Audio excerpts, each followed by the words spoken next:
आपका बहुत बहुत स्वागत करती हूँ। हमेशा की तरह एक सुझाव, योगासन डेली करें, साथ में हेल्दी डाइट अवश्य लें। दोस्तों, एडिनोमाइसिस जैसी गंभीर यूट्रस डिसीज को ठीक करने के लिए आहार का हमारी बॉडी के ऊपर एक मुख्य प्रभाव पड़ता है। अनहेल्दी ईटिंग हैबिट के कारण इन्फ्लेमेशन बढ़ती है, जिसका अंजाम यह है कि तरह तरह की यूट्रस डिसीज, उनमें से एडिनोमाइसिस एक है।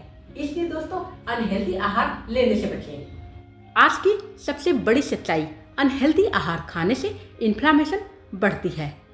इसलिए दोस्तों, अनहेल्दी आहार अवॉइड करें।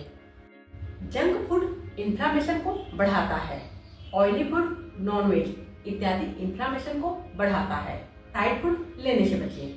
कैफीन, अल्कोहल, स्मोकिंग इन्फ्लेमेशन को बढ़ाता है, साथ में स्ट्रेस को भी बढ़ाता है। अनहेल्दी आहार एडिनोमाइसिस का कारण है। अनहेल्दी ईटिंग हैबिट एडिनोमाइसिस का एक मुख्य कारण है।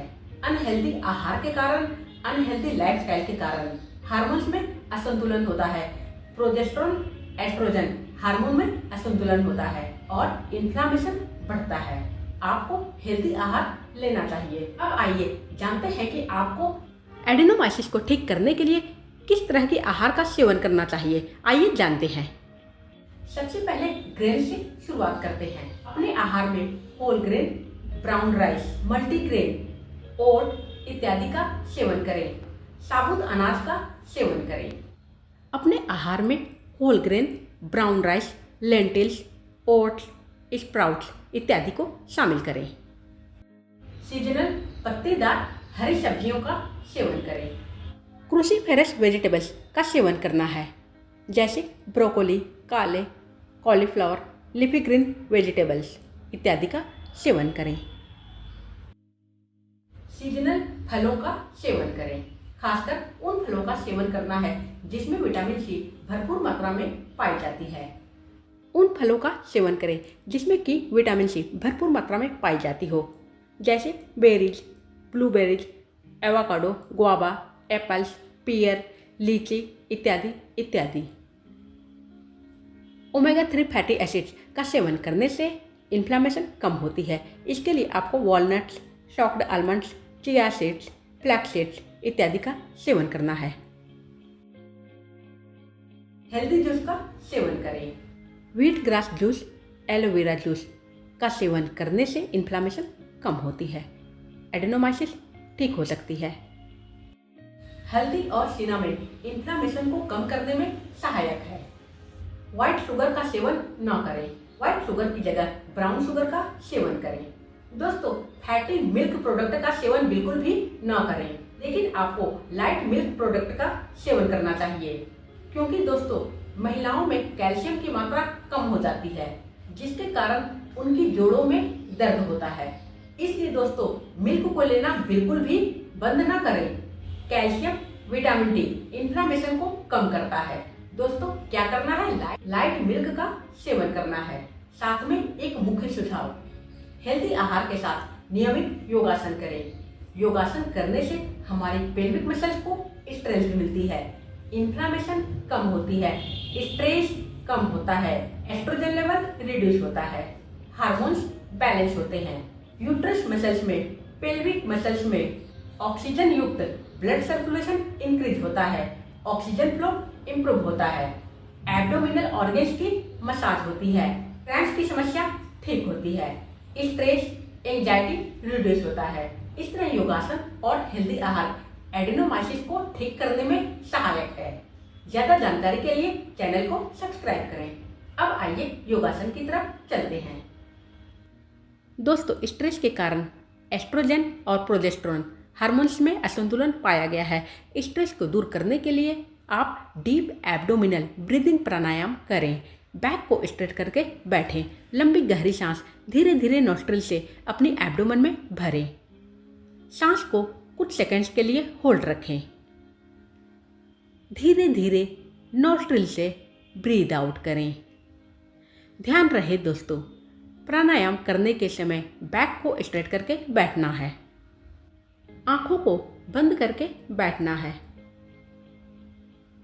डीप एब्डोमिनल ब्रीदिंग प्राणायाम करने से स्ट्रेस एंजाइटी रिड्यूस होती है, हार्मोन्स बैलेंस होते हैं, इन्फ्लामेशन कम होगी, एब्डोमिनल ऑर्गन्स हेल्दी रहेंगे।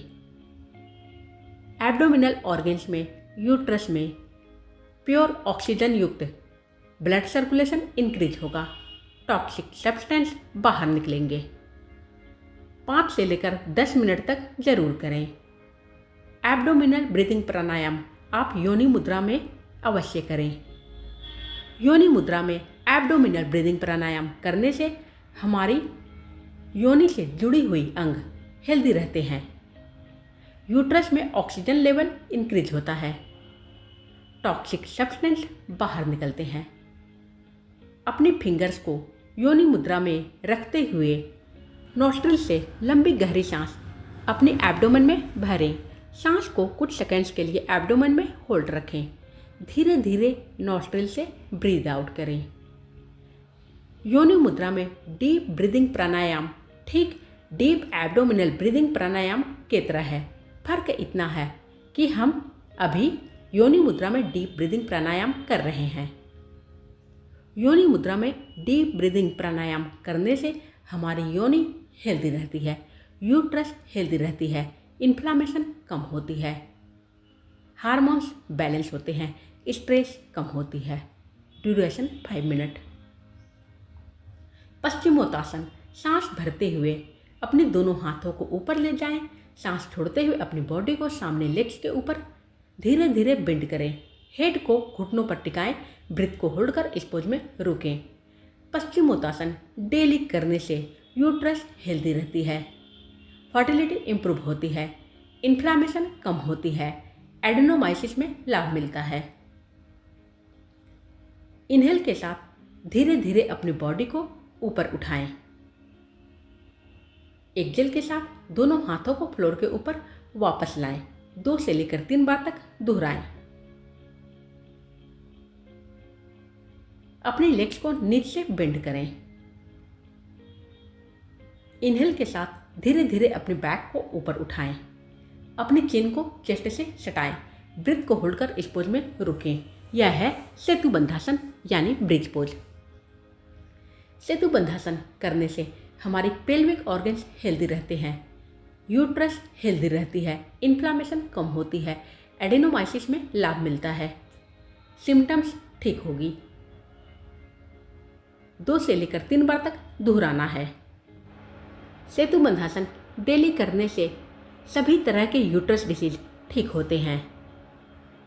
अपनी यूट्रस को हेल्दी बनाए रखने के लिए सेतु बंधासन डेली करना है। 2 से लेकर 3 बार तक दोहराना है। एक्सेल के साथ धीरे धीरे स्टार्टिंग पोज में वापस आएं। नौकासन।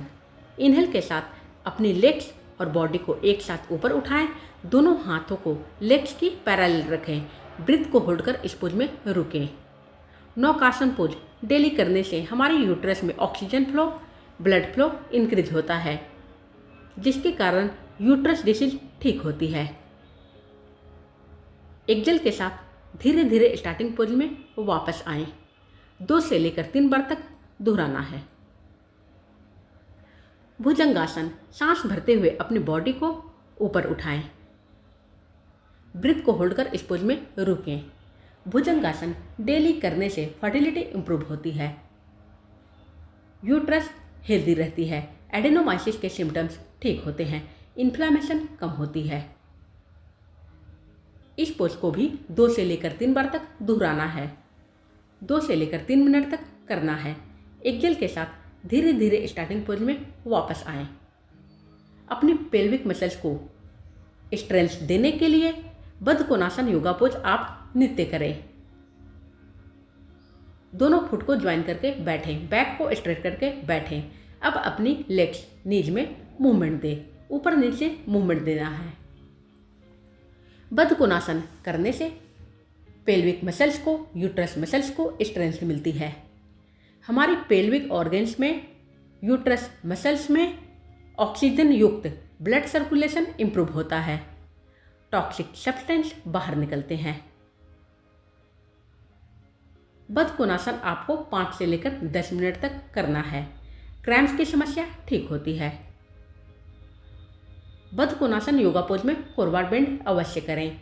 लंबी गहरी सांस धीरे धीरे भरें। सांस छोड़ते हुए अपनी बॉडी को सामने फ्लोर के ऊपर धीरे धीरे बेंड करें। हेड को फ्लोर की सतह से टिकाएं।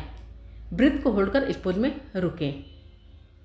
इस पोज को डेली करने से इन्फ्लामेशन कम होती है। एडेनोमाइसिस के सिम्टम्स धीरे धीरे ठीक होते हैं। इनहेल के साथ स्टार्टिंग पोज में धीरे धीरे वापस आएं।